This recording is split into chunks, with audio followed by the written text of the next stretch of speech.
जिस देश में हम सब रहते हैं, जिस देश के साथ हम सब की पहचान आइडेंटिटी जुड़ी है, उस देश का फ्यूचर कैसा होगा, ये क्वेश्चन सबके माइंड में होता है। तो इसी का जवाब देने के लिए मैं इस वीडियो को लेकर आया हूँ, जिसमें आप जानेंगे इंडिया के सारे मेगा प्रोजेक्ट्स के बारे में जो अंडर कंस्ट्रक्शन में है और 2030-35 तक ये सब प्रोजेक्ट्स पूरे भी हो जाएंगे। सबसे पहले इस आर्टिकल को देखो, जिसमें ये साफ साफ लिखा है कि हमारा इंडिया 2030 तक एशिया का दूसरा सबसे बड़ा इकोनॉमी बन जाएगा और ये प्रिडिक्शन है कि इंडिया फ्यूचर में वर्ल्ड के इकोनॉमिक शेयर के हिसाब से थर्ड पोजीशन पे आ जाएगा with a share of 6.8% GDP. और फिलहाल इंडिया 6th पोजीशन पे है with a share of 3.3% GDP, जो यूएस, चाइना, जापान, जर्मनी और यूके के बाद में आता है। तो आखिर कैसा होगा हमारा देश इंडिया इन आने वाले सालों में? How would be India till 2030? तो ये वीडियो 3 पार्ट्स में डिवाइडेड है। पहला है ट्रांसपोर्टेशन, दूसरा है greenfield city and urban redevelopment projects और तीसरा है other completed and incompleted projects. So let's begin. Bullet train. जितनी तेजी से इंडिया का डेवलपमेंट हो रहा है, उतनी ही रफ्तार से इंडिया में ट्रेन भी दौड़ेगी। हमारे प्राइम मिनिस्टर नरेंद्र मोदी और जापान के प्राइम मिनिस्टर शिंजो आबे ने इस डील की अनाउंसमेंट की थी, जिसके कारण जापान ने इंडिया को 88,000 करोड़ रुपए का लोन दिया है, जिससे इंडिया में बुलेट ट्रेन का प्रोजेक्ट शुरू हो पाया है। इस प्रोजेक्ट की टोटल कॉस्ट 1,10,000 करोड़ रुपए है और इसमें से 20% हिस्सा खुद इंडिया फंड करेगा। ये बुलेट ट्रेन मुंबई से अहमदाबाद तक होगी और ट्रैवल करने में 2 घंटे लगेंगे, जो अभी 8 घंटे लगते हैं। और इस हाई स्पीड रेल की top speed 350 kilometre per hour की रहेगी। इसका 21 किलोमीटर का एक पैच पानी में से गुजरेगा। ये प्रोजेक्ट 2020 में शुरू होकर 2023 तक खत्म होने वाला था, पर अभी ये 2028 तक पूरा हो जाएगा। पर डिले होने के चलते इसकी कॉस्ट भी बढ़ सकती है। चेनाब ब्रिज। इंडिया के जम्मू कश्मीर राज्य में दुनिया का सबसे ऊंचा रेलवे आर्क ब्रिज बन रहा है। चेनाब नदी पर बन रहे इस आइकॉनिक ब्रिज की लेंथ 1315 मीटर्स है और वही नदी से ऊपर की ऊंचाई 359 मीटर्स है। इस ब्रिज को बनाने में अब तक 10 साल से भी ज्यादा का समय लगा है और ये दिसंबर 2022 तक पूरा हो जाएगा। ये ब्रिज जोन 5 के हाई इंटेंसिटी के साथ अर्थक्वेक को भी झेल सकता है। ब्रिज को इस तरह से डिजाइन किया गया है कि ये कम से कम 120 साल तक टिका रहे। इस पर रेल की पटरियां इस तरह से बिछाई जाएगी कि उस पर से train maximum 100 kilometre per hour की स्पीड से चल सके। ब्रिज के अलग अलग पार्ट्स को जोड़ने के लिए लगभग 584 किलोमीटर लंबी वेल्डिंग की गई है। आतंकवादियों और हमलों से ब्रिज को बचाने के लिए बहुत ही सेफ्टी ली गई है, क्योंकि ब्रिज से पाकिस्तानी बॉर्डर सिर्फ 65 किलोमीटर दूर है। वहां मौजूद चेनाब नदी के इतने ऊपर से ब्रिज को बनाना बहुत मुश्किल है, इसीलिए इसका कंस्ट्रक्शन इंडिया के किसी भी रेल नेटवर्क के सामने आने वाली सबसे कठिन चुनौती है। ब्रिज के केबल क्रेन की ऊंचाई 127 मीटर्स है, जो कुतुब मीनार से भी ऊंचा है और वही फ्रांस के कैपिटल पेरिस के फेमस एफिल टावर से भी ये चेनाब ब्रिज ऊंचा है। और चेनाब ब्रिज के कंस्ट्रक्शन की कॉस्ट 1486 करोड़ रुपए है। New metro lines across cities. अभी के टाइम में टोटल 18 सिटीज में मेट्रो लाइंस है और उनमें से 13 सिटीज को ही इसका एक्सेस है। इंडिया के प्राइम मिनिस्टर नरेंद्र मोदी ने डिक्लेयर किया है कि 2025 तक इंडिया के 25 सिटीज में मेट्रो लाइंस होंगे। ये मेगा प्रोजेक्ट भी काफी इम्पोर्टेंट है इंडिया के डेवलपमेंट के लिए, जिनमें आगरा, मीरठ, कानपुर, अहमदाबाद, कोची, पुणे और पटना जैसे सिटीज शामिल है। New Pamban bridge. और गाइस, और एक ऐसा प्रोजेक्ट है जिसमें पंबन ब्रिज को रिकंस्ट्रक्ट किया जा रहा है, जिसमें एडवांस सिस्टम होगी, जिसके कारण ट्रेन और शिप्स दोनों एक साथ जा सकेंगे। और ये ब्रिज इंडिया का सबसे डेंजरस रेलवे ब्रिज है, जिसके बारे में पहले ही एक वीडियो बनाई है, जिसे आप चैनल पे जाके देख सकते हो। तो अब बात करते हैं रोडवेज प्रोजेक्ट की। दिल्ली मुंबई एक्सप्रेसवे। इंडिया के सबसे बेहतरीन एक्सप्रेसवे का कंस्ट्रक्शन अभी हो रहा है। यह हाईवे देश को एक अलग ही लेवल पर ले जाएगा। इसका टोटल कॉस्ट करीब 1 लाख करोड़ रुपए है। यह हाईवे एक्सेस कंट्रोल है, इसका मतलब कि इसके बीच में से कोई आ जा नहीं पाएगा। इसके बनने से 32 करोड़ लीटर फ्यूल बचेगा। कार्बन डाइऑक्साइड में भी कमी आएगी, जो 4 करोड़ पेड़ लगाने जितना है, जो पर्यावरण के लिए अच्छा है। इस एक्सप्रेसवे के साइड में हर 500 मीटर पर रेन वाटर हार्वेस्टिंग सिस्टम होगा और इसके साइड में टोटल 40 लाख पेड़ लगाए जाएंगे।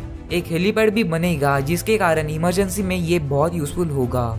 एनिमल्स के बचाव के लिए इसमें 3.5 किलोमीटर की दूरी के बीच बीच में 3 ओवरपास भी बनेंगे। ये पास Ranthambore national park, Bundi Ramgarh tiger reserve और Kota Mukundra hills tiger reserve के बीच कॉरिडोर पर बनाया जाएगा। जिससे एनिमल्स यहाँ वहाँ आसानी से ट्रैवल कर पाएंगे। दिल्ली टू मुंबई का सफर आने वाले समय में 12 से 13 घंटों में पूरा किया जा सकेगा। अभी मुंबई और दिल्ली का डिस्टेंस 1510 किलोमीटर है। वही एक्सप्रेसवे बनने के बाद 1380 किलोमीटर रह जाएगा और इस हाईवे में टोटल 8 लेन्स होंगे, जिसे 12 लेन्स तक एक्सपांड किया जा सकेगा और ये 2023 तक कंप्लीट हो जाएगा, जो इंडिया का सबसे लंबा और बिजिएस्ट एक्सप्रेसवे बन जाएगा। हिमांग प्रोजेक्ट 19,300 फीट की ऊंचाई पर बन रहा ये रोड लद्दाख के सासोमा से लेकर सासेर ला को कनेक्ट करेगा। बहुत बार ये रोड सर्दियों में बर्फ की वजह से बंद हो जाता है। ये काराकोरम माउंटेन रेंज में है और यहीं पर इंडिया के बॉर्डर रोड्स ऑर्गेनाइजेशन ने दुनिया का सबसे ऊंचा रोड का काम पूरा कर दिया है। ये इंडिया और चाइना के डेमचौक एरिया में है, जिसे चाइना को परेशानी हो रही है, क्योंकि इस रोड की वजह से अब इंडियन आर्मी उन एरियाज में जा सकेगी जहाँ पर जाना बहुत हार्ड था, जिससे कनेक्टिविटी और बढ़ेगी और लद्दाख को अच्छे से कंट्रोल किया जा सकेगा। और ये रोड बन गया है world's first motorable road through the glaciers, जो है Himank. Mumbai trans harbour link, जिसे Sewri Nhava Sheva trans harbour link भी कहते हैं, मुंबई में इंडिया का सबसे लंबा सी ब्रिज बनने वाला है, जो 21.8 किलोमीटर लंबा है और इस प्रोजेक्ट की कॉस्ट 17,843 करोड़ रुपए है। इसमें से 16.5 किलोमीटर का हिस्सा समुद्र में होगा और बाकी जमीन पर। MMRDA ने प्रोजेक्ट को नवंबर 2017 में अनाउंस किया और इसका कंस्ट्रक्शन अप्रैल 2018 में शुरू हुआ और एक्सपेक्टेड है कि ये प्रोजेक्ट अक्टूबर 2023 तक कंप्लीट हो जाएगा।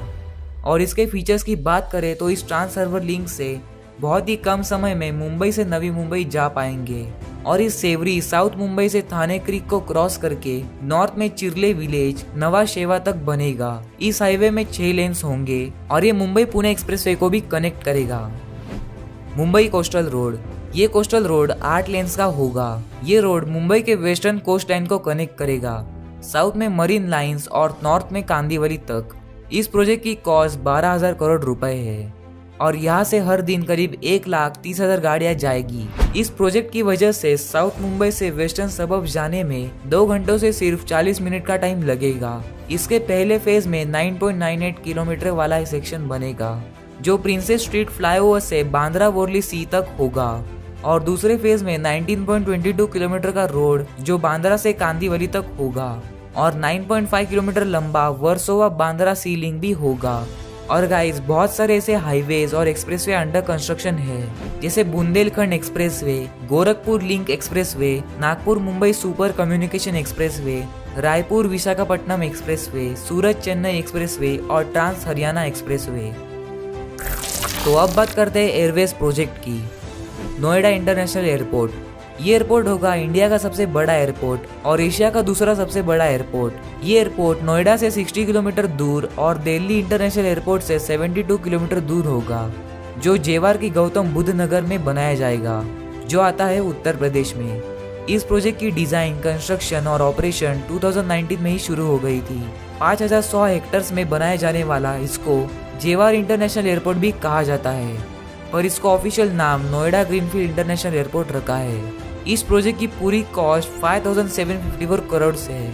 2024 तक इस एयरपोर्ट में 2 रनवेज पूरे हो जाएंगे और फिर बाद में इसमें टोटल 6 रनवेज होंगे, जो काफी बड़ा होगा और इसकी टेक्नोलॉजी एकदम एडवांस होंगी। नवी मुंबई इंटरनेशनल एयरपोर्ट, मुंबई में एक और नया एयरपोर्ट बन रहा है, जो पनवेल नवी मुंबई में होगा, यानी पुराने एयरपोर्ट से 35 किलोमीटर की दूरी पर। ये एयरपोर्ट 1160 हेक्टर्स लैंड में बनेगा और ये भी ग्रीनफील्ड इंटरनेशनल एयरपोर्ट होगा। इस प्रोजेक्ट की प्राइस लगभग 16,700 करोड़ रुपए होगी। इस प्रोजेक्ट का कंस्ट्रक्शन अगस्त 2021 में ही शुरू हो गया था और दिसंबर 2024 तक बनने की उम्मीद है, जिसके कारण मुंबई के छत्रपति शिवाजी महाराज इंटरनेशनल एयरपोर्ट वाले कुछ ट्रैफिक को यहाँ पर शिफ्ट किया जा सकेगा, जिससे भीड़ कम होगी और इंडिया में और ज्यादा फ्लाइट्स होगी। इस एयरपोर्ट में टोटल 2 रनवेज होंगे। Apron area of 67,000 metre square, 17,000 metre square का टर्मिनल एरिया और 10 कोड सी एयरक्राफ्ट के लिए पार्किंग एरिया। तो अब बात करते हैं ग्रीनफील्ड सिटी और अर्बन रीडेवलपमेंट प्रोजेक्ट्स की। सेंट्रल विस्टा रीडेवलपमेंट, इस प्रोजेक्ट की वजह से इंडिया में एक नए संसद भवन और एक नए काउंसिल इस्टेट का निर्माण किया जाएगा। इसको सितंबर 2019 में ही अनाउंस किया था, जिसकी कॉस्ट 13,450 करोड़ है। सेंट्रल विस्टा एक रीडेवलपमेंट प्रोजेक्ट है जिसमें 3 किलोमीटर लंबा राजपथ जो Rashtrapati Bhavan and India gate के बीच में होगा नॉर्थ और साउथ ब्लॉक्स को कन्वर्ट करेंगे जिससे पब्लिक म्यूजियम्स को एक्सेस कर पाए। एक नई parliament building with more capacity, नया रेजिडेंट, वाइस प्रेसिडेंट और प्राइम मिनिस्टर के लिए और पुराने स्ट्रक्चर्स को म्यूजियम में कन्वर्ट किया जाएगा। ये प्रोजेक्ट दिसंबर 2020 में ही स्टार्ट हो गया था और 2024 तक बनाने का एक्सपेक्टेड है। ये central vista Raisina hills new Delhi में बनेगा जो टोटल 64,500 मीटर स्क्वायर में फैला होगा। सागरमाला प्रोजेक्ट, इस प्रोजेक्ट का मेन मोटिव है टाइम और पैसे को बचाना, यानी जो इंडिया के कोस्टल रीजन के पोर्ट्स है उनको रिनोवेट करके नया बनाना, जिससे समुद्र के रास्ते गुड्स की ट्रांसपोर्टेशन और भी आसान और कम कॉस्ट में होगी। सुपर स्पायरा, ये बिल्डिंग नॉर्थ इंडिया की सबसे बड़ी बिल्डिंग और पूरे इंडिया में दूसरी सबसे बड़ी बिल्डिंग होगी। इसमें टोटल 80 फ्लोर्स होंगे और ये 300 मीटर ऊंचा स्काई स्क्रैपर होगा। ये नोएडा उत्तर प्रदेश में लोकेटेड है और इस कैटेगरी के बाकी के प्रोजेक्ट्स में smart cities mission, Navya Ayodhya, diamond research and mercantile city, Dholera, GIFT city, India international convention and expo centre IICC, Pragati Maidan revamp और new Delhi world trade centre है। सो गाइस, आपने एक बात नोटिस की होगी कि जो भी अभी इंडिया के अंडर कंस्ट्रक्शन मेगा प्रोजेक्ट्स है उसमें से आधे से भी ज्यादा प्रोजेक्ट्स मुंबई या कहे वेस्ट इंडिया के हैं। तो ऐसा क्यों है? तो इस टॉपिक पर पहले से एक वीडियो बनाई है, तो आप उस वीडियो को देख लेना। इसका नाम है east India versus West India. उसमें मैंने बताया है कि वेस्ट इंडिया कैसे इतना डेवलप्ड है ईस्ट के मुकाबले और कैसे होगी इंडिया की आगे की डेवलपमेंट। तो आप उस वीडियो को जरूर चेकआउट करना।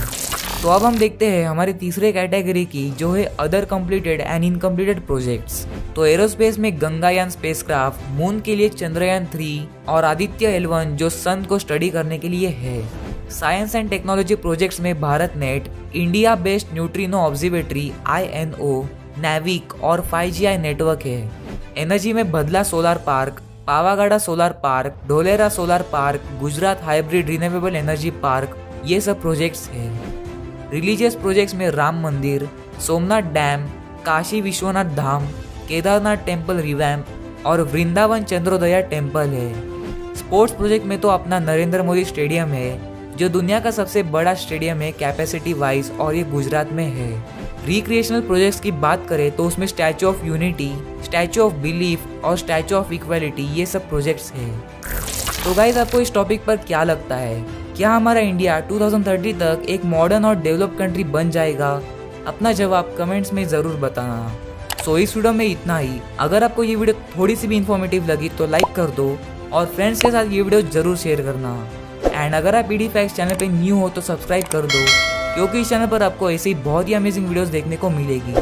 तो मिलता हूँ एक और न्यू इंटरेस्टिंग वीडियो के साथ। तो अभी के लिए tata, bye bye and thank you for watching this video.